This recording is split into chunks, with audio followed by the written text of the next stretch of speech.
Hello friends, రేపటి complete episode ఇప్పుడు ఈ వీడియోలో చూడండి. ఇక రుద్ర ఆలోచిస్తూ, నేను గతంలో బాక్సింగ్ చేసినట్టుగానే గంగ కూడా అదే విధంగా చేస్తుంది. తన చేతిలో ఏదో మ్యాజిక్ ఉంది. ఒక్క షాట్కి రౌడీలు కింద పడిపోయారు. గంగా, అప్పుడు నువ్వు రౌడీలను కొడుతుంటే నిన్ను నాలా చూసుకున్నాను. నిన్ను తప్పకుండా బాక్సర్ని చేస్తాను. ఇక నువ్వు నీ టాలెంట్ని నిరూపించుకోవాల్సిన టైం వచ్చింది అనుకుంటూ రుద్ర ఇక గంగ వాళ్ళ ఇంటికి వెళ్తుంటే, ఇంతలో విజయేంద్ర పిలిచి, నాన్న రుద్ర, ఎక్కడికి వెళ్తున్నావు అంటే, అది పెదనాన్న, గంగ వాళ్ళ ఇంటికి వెళ్తున్నాను. ఎందుకు రుద్ర? అదేంటంటే పెదనాన్న, గంగను చంపడానికి రౌడీలు వచ్చారు. ఆ తర్వాత నేను కరెక్ట్ టైంకి వచ్చాను కాబట్టి గంగను కాపాడాను. అదేవిధంగా గంగకి కాస్త మోటివేషన్ ఇచ్చాను. నేను ప్రతిసారి నీకు కాపాడుతూ ఉండలేను, నువ్వు కూడా నీలా ప్రయత్నించి రౌడీలతో ఫైట్ చేయాలని చెప్పాను. నేను ఎలా చేస్తానో నువ్వు కూడా అలా చేయని చెప్పాను. అంతే పెదనాన్న, నేను చెప్పినట్టుగా ఫైటింగ్ చేసింది. ఆ తర్వాత నాకు గంగ స్కిల్స్ చాలా బాగా నచ్చాయి. అందుకే పెదనాన్న, నేను డిసైడ్ అయ్యాను గంగకి బాక్సింగ్ నేర్పించాలని. శభాష్ రుద్ర, శభాష్. ఇన్నాళ్ళకి మంచి ఆలోచన తీసుకున్నావు. నువ్వు అనుకున్నట్టుగా గంగ పెద్ద బాక్సర్ అవుతుంది. ఆ నమ్మకం నాకుంది రుద్ర. ఇదంతా విని శకుంతల కోపంతో, అబ్బబ్బబ్బబ్బా, ఎంత మంచి మాటలు మాట్లాడుతున్నారండి. రుద్ర కావాలనే గంగ దగ్గరికి వెళ్ళాలని ఇలా లేనిపోని మాటలు మాట్లాడుతున్నాడు. అయినా రౌడీలు గంగని ఎందుకు తీసుకెళ్తారో, తన దగ్గర ఏముందని. ఎప్పుడైనా ఎవరికైనా చెప్పాలంటే నిజం ఉండాలి కానీ అబద్ధం ఉండకూడదు. చూడు రుద్ర, నా మాట విని ఒక అమ్మాయిని పెళ్లి చేసుకో, నీ జీవితం బాగుంటుంది. అంతేకాకుండా దానిపోయిన వాళ్ళతో మనకెందుకు. గంగ గురించి మర్చిపో. నాకు తెలుసు రుద్ర, నువ్వు గంగని ప్రేమిస్తున్నావని. అందుకే కదా ఆ గంగ దగ్గరికి వెళ్తున్నావు. అది మన ఇంటి పని మనిషిలాగా ఉండాలి. స్థాయికి మించి ఎదగాలని చూస్తే అనగదొక్కుతాం. ఇక విజయేంద్ర కోపంతో, శకుంతల, ఏం మాట్లాడుతున్నావు? రుద్రతోనా అలాంటి మాటలు మాట్లాడుతున్నావు? అయినా రుద్ర గంగని ప్రేమిస్తున్నాడని నీకెలా తెలుసు? ఏంటండి మీకు తెలియనట్టుగా మాట్లాడుతున్నారు? ఆ రుద్ర ఏమో ప్రేమతో గంగకి పట్టీలిచ్చాడు కదా, ఆ విషయం మీకు తెలుసు కదా. అయ్యో శకుంతల, నీకేమని చెప్పాలి? గంగ అకాడమీకి చాలామంది పిల్లల్ని తీసుకొచ్చింది కాబట్టి ఇక తనకి డబ్బులు ఇద్దామని రుద్ర అనుకున్నాడు. కానీ గంగ తీసుకోలేదు. ఎందుకంటే తనకి ఆత్మాభిమానం ఉంది కాబట్టి. నేనే రుద్రకి చెప్పాను, తనకి డబ్బుల రూపంలో కాకుండా ఒక గిఫ్ట్ రూపంలో ఇవ్వమని చెప్పాను. అందుకే రుద్ర పట్టీలు తీసుకెళ్ళి గంగకిచ్చాడు. అంతకు మించి ఏం లేదు శకుంతల. ఇది విని శకుంతల నవ్వుతూ, ఎంత బాగా అబద్ధాలు చెప్పారండి. నా చెవులో పువ్వు పెడదామనా? మీరు చెప్పే మాటలు వింటానని ఎలా అనుకున్నారు? అయినా గంగ ఈ ఇంటికి కోడలుగా రావడం మీకు ఇష్టమే కదా, అందుకే కదా రుద్రకి సపోర్ట్గా మాట్లాడుతున్నారు. ఇప్పుడు చెప్తున్నాను వినండి, ఆ గంగ ఎట్టి పరిస్థితుల్లోనూ ఈ ఇంటికి రాకూడదు. ఆ దరిద్రబ్ది వస్తే ఈ ఇల్లు అల్లకల్లోలమవుతుంది అనుకుంటూ శకుంతల కోపంతో వెళ్ళిపోతుంది. ఇటు ఏమో వీరేంద్ర ఇష్క విని, చూసావా బ్రో, అత్తయ్య ఎలా మాట్లాడిందో. ఈరోజు ఎందుకో నా మనసు హాయిగా అనిపిస్తుంది. ఇలాగే బ్రో, ప్రతిరోజు గొడవలు జరుగుతూ ఉండాలి. ఇక నేను ప్రతిరోజు సంతోషపడాలి. అదే కదా మనం కోరుకునేది.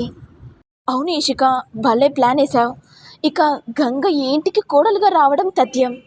ఇక ఇల్లు అల్లకల్లోలం కూడా అవడం కూడా తథ్యం. ఇక ప్రతిరోజు గొడవలు కొట్లాటలు జరుగుతూ ఉంటాయి. ఇక మనం వాటిని చూసి ఆనందపడాలి.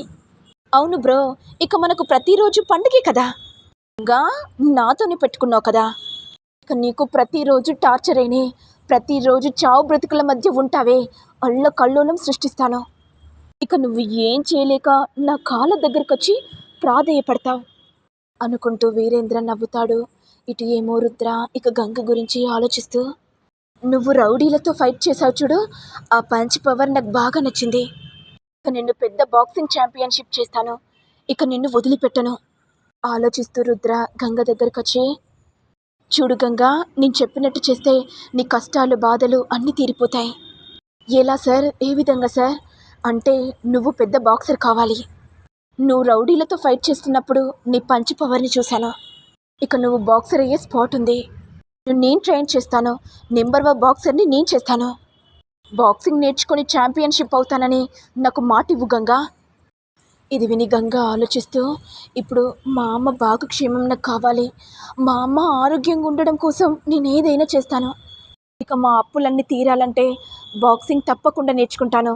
పెద్ద ఛాంపియన్షిప్ అవుతాను అనుకుంటూ గంగ ఆలోచిస్తూ, సార్ మీరు చెప్పినట్టుగానే నేను బాక్సింగ్ నేర్చుకుంటాను. నేను మీకు మాటిస్తున్నాను సార్, పెద్ద బాక్సింగ్ ఛాంపియన్షిప్ అవుతాను సార్. ఎల్లి గంగా, డెఫినెట్లీ ఆ సత్తా నీకుంది. ఎందుకంటే నిన్ను చూసినప్పుడల్లా నాకు నేనే గుర్తుకొస్తాను. సరే గంగా, ఈ రోజు నుంచే నీకు ట్రైనింగ్. ఇక నీ పంచ్ పవర్ ఏంటో చూపించు. అలాగే సార్, తప్పకుండా చూపిస్తాను. ఈ ఒక్కరోజు నేను వాటర్ క్యాన్ లేసి ఇక రేపటి నుంచి వచ్చేస్తాను సార్. చూడు గంగా, నీ కెరీర్ గురించి ఆలోచించేదానివైతే ఈరోజే, ఇప్పుడే, ఈ క్షణమే బాక్సింగ్ నేర్చుకో. నాతో పాటు అకాడమిక్ రా, అర్థమైందా అని చెప్పి వెళ్ళిపోగానే ఇక గంగా ఆలోచిస్తూ, "ఆ, సార్ చెప్పేది కూడా నిజమే కదా. ఈ రోజు ట్రైనింగ్ చేస్తే సరిపోతుంది కదా. ఇక ప్రతిరోజు నాకు డబ్బులు ఇస్తానని కూడా చెప్పాడు. ఇక మా అమ్మకు ఆపరేషన్ చేశాక ఇక మా అమ్మ కూడా ఆరోగ్యంగా ఉంటుంది. ఇక మా ఇల్లు కూడా సంతోషంగా ఉంటుంది. ఈరోజు కోసమే ఎదురు చూశాను. ఆ దేవుడు ఇప్పుడు కనికరించాడు. శివయ్య, నీ దీవెనల వల్ల మాకు మంచి రోజులు రాబోతున్నాయి" అనుకుంటూ గంగ సంతోషపడుతుంటే ఇదంతా పార్వతి విని సహించలేక, రుద్ర, ఆ గంగ టాలెంట్ని అర్థం చేసుకొని తనని అకాడమిక్లో బాక్సింగ్ నేర్పించాలని ట్రైనింగ్ చేస్తున్నావు కదా, దాని తెలివితేటలు చూస్తుంటే అది పెద్ద బాక్సర్ అయ్యేలా ఉంది. మరి నా పరిస్థితి ఏంటి? ఏది జరగకూడదనుకున్నానో అదే జరుగుతుంది. అంటే గంగ నన్ను పాతాళ లోకానికి తొక్కేస్తుందా? అలా ముమ్మాడికి జరగకూడదు. గంగా, నిన్ను వదిలిపెట్టనే, నాతోనే పెట్టుకున్నావు. నిన్ను ఎలాగైనా సరే పాతాళ లోకానికి నేనే తొక్కేస్తానే అనుకుంటూ పార్వతి టెన్షన్ పడుతుంటే ఇంతలో వీరేంద్ర వచ్చి, ఏంటి పార్వతి, ఎందుకంత టెన్షన్ పడుతున్నావు? ఏం చెప్పమంటారు? నేను అనుకున్నట్టుగానే రుద్ర గంగకు ట్రైనింగ్ ఇస్తున్నాడు. ఇక గంగ బాక్సింగ్ కూడా నేర్చుకుంటుంది. తన స్కిల్స్ కూడా బాగానే ఉన్నాయి. అంటే నన్ను అణగదొక్కడానికా? అసలు ఇక్కడ ఏం జరుగుతుంది, ఏం చేయాలో కూడా అర్థం కావట్లేదు. ఆల్రెడీ నీకు చెప్పాను కదా రుద్రని పెళ్లి చేసుకోమని. అయినా ఈ మొహం పెట్టుకొని అడగాలి? నువ్వు పెళ్లి చేసుకో, నా తప్పేంటో నాకు తెలిసిపోయింది అని అడగన్నా? నీ కెరీర్ బాగాలేనప్పుడు నీతో ఎందుకు ఉండాలని నిలదీసింది దాన్ని. అలాంటిది వాడితో నేను ఎందుకుంటాను? చూడండి, మీరు ఎన్నన్నా చెప్పండి, రుద్రతో ఉండడం నాకు ఇష్టం లేదు. సరే, మీ ఇష్టం పార్వతి గారు, మీ లైఫ్ మీ ఇష్టం. అయినా మీకు నేను సలహా ఇచ్చాను. సలహా పాటించకపోతే ఇక మీకే దురదృష్టం తాండవిస్తుంది. ఇప్పుడు గంగ రుద్ర దగ్గర ట్రైనింగ్ తీసుకొని ఆ తర్వాత నీతో పోటీగా వస్తే, ఇక నువ్వు గంగ చేతుల్లో ఓడిపోతే మరి నీ కెరీర్ ఏమవుతుందో ఒక్కసారి ఆలోచించండి పార్వతి గారు. ఇక రుద్ర కూడా వేలెత్తి చూపుతూ, నీ కెరీర్ ఏమైంది పార్వతి అని నిలదీస్తే మరి నీ పరువు ఏమైపోతుంది పార్వతి గారు? అలాంటి మాటలు మాట్లాడకండి. అలా తలుచుకుంటేనే కంపరమేస్తుంది. నేను పెద్ద ఉమెన్ ఛాంపియన్షిప్ బాక్సర్ని. అలాంటిది నాతో పోటీగా వస్తే గంగను చిటికలో ఓడిస్తాను. అయినా నా టాలెంట్ని దాంతో పోలుస్తున్నారా? అయ్యో పార్వతి గారు, మీ టాలెంట్ని గంగతో ఎందుకు పోలుస్తాను? గంగ గురించి నాకు బాగా తెలుసు. తను ఏది సాధించాలనుకుంటే తప్పకుండా సాధిస్తుంది. ఆ నమ్మకం నాకుంది తెలుసా. ఆ తర్వాత ఇక రుద్ర ప్రేమలో పడి గంగ రుద్రని పెళ్లి చేసుకుంటే మరి మీ పరిస్థితి ఏంటో ఆలోచించండి. మీకే అర్థమవుతుంది. మీ కెరీర్ ఎక్కడ నాశనం అయిపోతుందేమోనని భయంతో మీరు ఏకంగా రుద్రనే వదిలేసుకున్నారు. అది ఎంత పెద్ద మిస్టేకో ఇప్పుడైనా అర్థమైందా? పార్వతి గారు, ఒక్కసారి ఆలోచించండి. ఆలోచించాక నిర్ణయం తీసుకొని నా దగ్గరకు వచ్చి మాట్లాడండి అని చెప్పి వీరేంద్ర వెళ్ళిపోగానే ఇక పార్వతి ఆలోచిస్తూ, ఏం చేయాలి ఇప్పుడు? నా కెరీర్ బాగుండాలంటే రుద్రని పెళ్లి చేసుకోవాలనా?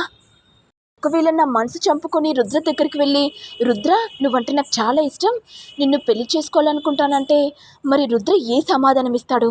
ఒకవేళ ఒప్పుకోకపోతే నా పరిస్థితి ఏంటి? అలాంటి మాటలే నచ్చదు. ఒప్పుకోవాలి. ఒప్పుకుంటాడనే నమ్మకం నాకుంది. ఎందుకంటే గతంలో ప్రేమతో రుద్రని లొంగ తీసుకున్నాను. ఇప్పుడు కూడా అలాగే ప్రేమతో నా మాటలతో రుద్రని లొంగ తీసుకుంటాను. ఆ తర్వాత గంగను మర్చిపోయేలా చేస్తాను. చివరికి మేమిద్దరమే కదా కలిసి ఉండేది. రుద్ర, నీ దగ్గరికే వస్తున్నాను, వెయిట్ అండ్ సీ అని పార్వతి సంతోషపడుతుంది. మరి నెక్స్ట్ ఎపిసోడ్లో ఏం జరుగుతుందో చూడాలి. మరి మీకు వీడియో కనుక నచ్చినట్లయితే లైక్ చేయండి, షేర్ చేయండి, సబ్స్క్రైబ్ చేయండి. Thank you all.